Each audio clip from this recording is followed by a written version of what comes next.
ଆଣବିକ ଯୁଦ୍ଧରେ ପ୍ରାୟ 1 ବିଲିୟନ ଲୋକଙ୍କର ମୃତ୍ୟୁ ଘଟିବ ଏବଂ ଶହ ଶହ କୋଟି ଲୋକ ଆହତ ହୋଇଯିବେ। ଜୀବିତ ରହିଥିବା 3 ରୁ 4 ବିଲିୟନ ଲୋକ ବ୍ୟାପକ ରେଡିଓଆକ୍ଟିଭ ପ୍ରଦୂଷଣରେ ସମ୍ମୁଖୀନ ହୋଇପାରନ୍ତି। ଏକ ସମ୍ଭାବ୍ୟ ଆଣବିକ ଶୀତ ଓଜୋନ ସ୍ତରର ଆଂଶିକ ନଷ୍ଟ ହେତୁ ଅଲ୍ଟ୍ରା ବାଇଗଣୀ ରଶ୍ମିର କ୍ଷୟକ୍ଷତିର ମାତ୍ରା ବିଶ୍ୱର ଫଟୋ କେମିକାଲ ଧୂଆଁ ଏବଂ ବହୁ ବିଷାକ୍ତ ପ୍ରଦୂଷକ ଅଟେ। ଏହି ଭିଡ଼ିଓରେ ମୁଁ ଏପରି 10ଟି ପରମାଣୁ ଶକ୍ତିର ତଥ୍ୟ ବିଷୟରେ ଆଲୋଚନା କରିବି ଯାହାକି ଆପଣ ଶୁଣିକି ଆଚମ୍ବିତ ହୋଇଯିବେ। हेलो फ्रेंड्स, ମୁଁ ହେଉଛି ଦୁବରାଜ ଏବଂ ଆପଣମାନଙ୍କୁ ମୋ ୟୁଟ୍ୟୁବ୍ ଚ୍ୟାନେଲ୍ ଇଲ୍ଟୁ ଇନ୍ଫୋରେ ସ୍ୱାଗତ। ସୋ ଡେରି ନକରି ଲେଟ୍ସ ଷ୍ଟାର୍ଟ। ନମ୍ବର 1 ମସିହା 1945ରୁ 1996 ମଧ୍ୟରେ ସାରା ବିଶ୍ୱରେ 2000ଟି ପରମାଣୁ ପରୀକ୍ଷା କରାଯାଇଥିଲା। ଆସନ୍ତୁ ଜାଣିବା ସେଥିମଧ୍ୟରୁ କେଉଁ କେଉଁ ଦେଶଗୁଡ଼ିକ ଅନ୍ତର୍ଭୁକ୍ତ। 1945ରୁ 1992 ମସିହା ମଧ୍ୟରେ ଆମେରିକା ସବୁଠାରୁ ଅଧିକ, ଯାହାକି 1032ଟି ପରମାଣୁ ପରୀକ୍ଷା କରିଥିଲା। ମସିହା 1949ରୁ 1990 ମଧ୍ୟରେ ସୋଭିଏତ ୟୁନିୟନ 715ଟି ପରମାଣୁ ପରୀକ୍ଷା କରିଥିଲା। ଏହା ସହିତ 1952 ମସିହାରୁ 1991 ମଧ୍ୟରେ ବ୍ରିଟେନ 45ଟି ପରମାଣୁ ପରୀକ୍ଷା କରିଥିଲା। 1960ରୁ 1996 ମଧ୍ୟରେ ଫ୍ରାନ୍ସ 210ଟି ପରମାଣୁ ପରୀକ୍ଷା କରିଥିଲା। 1964 ମସିହାରୁ 1996 ମଧ୍ୟରେ ଚୀନ 45ଟି ପରୀକ୍ଷା କରିଥିଲା।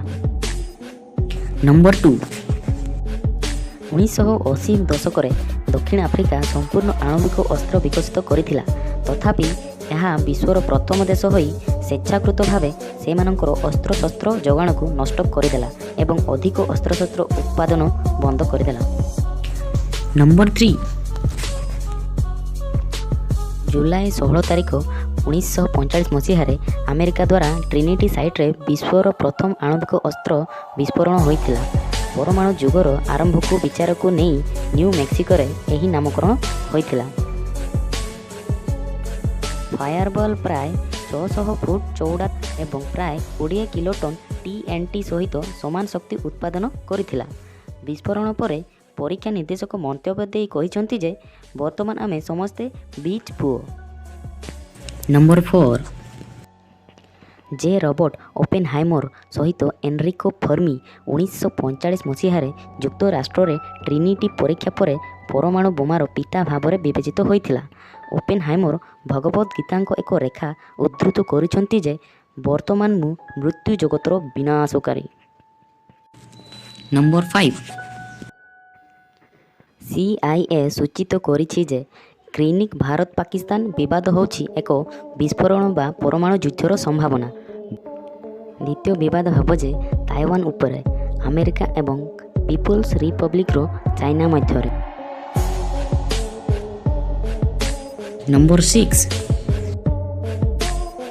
ବିଦ୍ୟୁତ୍ ଗ୍ରିଡ୍ ପାଇଁ ବିଦ୍ୟୁତ୍ ସୃଷ୍ଟି କରିବାରେ ବିଶ୍ୱର ପ୍ରଥମ ଆଣବିକ ବିଦ୍ୟୁତ୍ କେନ୍ଦ୍ର ହେଉଛି USSRର ଅବନିସ୍କ ଆଣବିକ ଶକ୍ତି କେନ୍ଦ୍ର, ଯାହା 1954 ମସିହା ଜୁନ୍ ମାସ 27 ତାରିଖରେ ଖୋଲାଯାଇଥିଲା।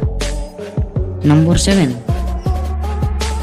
ଯୁକ୍ତରାଷ୍ଟ୍ରରେ ପ୍ରଥମ ବାଣିଜ୍ୟିକ ଆଣବିକ ଜେନେରେଟର ଥିଲା ପେନସିଲଭାନିଆର ସିଙ୍ଗପୋର୍ଟ ରିଏକ୍ଟର, ଯାହା 1957 ମସିହାରେ ଖୋଲିଥିଲା। ନମ୍ବର 8 ତ ଫ୍ରେଣ୍ଡସ୍, ଆପଣ ଜାଣନ୍ତି କି ଶାନ୍ତି ପ୍ରତୀକ ପ୍ରଥମେ ପରମାଣୁ ବିରୋଧୀ ଅସ୍ତ୍ରର ପ୍ରତୀକ ଥିଲା। ନମ୍ବର 10 ଆଣବିକ ଔଷଧ ରୋଗ ଅଧ୍ୟୟନ, ନିରାକରଣ ଏବଂ ଚିକିତ୍ସା ପାଇଁ ରେଡିଓ ଆକ୍ଟିଭ୍ ଆଇସୋଟୋପ ବ୍ୟବହାର କରେ। ଅତିରିକ୍ତ ଭାବରେ ରେଡିଓଥେରାପି ଅନେକ ଚିକିତ୍ସା ଅବସ୍ଥା ବିବେଚିତ କର୍କଟ ରୋଗର ଚିକିତ୍ସା ପାଇଁ ବ୍ୟବହୃତ କୋଷଗୁଡ଼ିକୁ ନଷ୍ଟ କରିବା ପାଇଁ ବିକିରଣ ବ୍ୟବହାର କରି ବ୍ୟବହୃତ ହୁଏ। ତ ଫ୍ରେଣ୍ଡସ୍, ଆଜିର ଭିଡ଼ିଓ ପାଇଁ ଏତିକି ଏବଂ ଏମିତି ସତ୍ୟତାର ଭିଡ଼ିଓ ଗୁଡ଼ିକ ଦେଖିବା ପାଇଁ ମୋ ଚ୍ୟାନେଲ୍ ସହିତ ଯୋଡ଼ିକି ରୁହନ୍ତୁ ଏବଂ ସବସ୍କ୍ରାଇବ୍ କରି ବେଲ୍ ଆଇକନ୍ଟିକୁ ଟିପନ୍ତୁ। ଧନ୍ୟବାଦ। ବନ୍ଦେ ଉତ୍କଳ ଜନନୀ।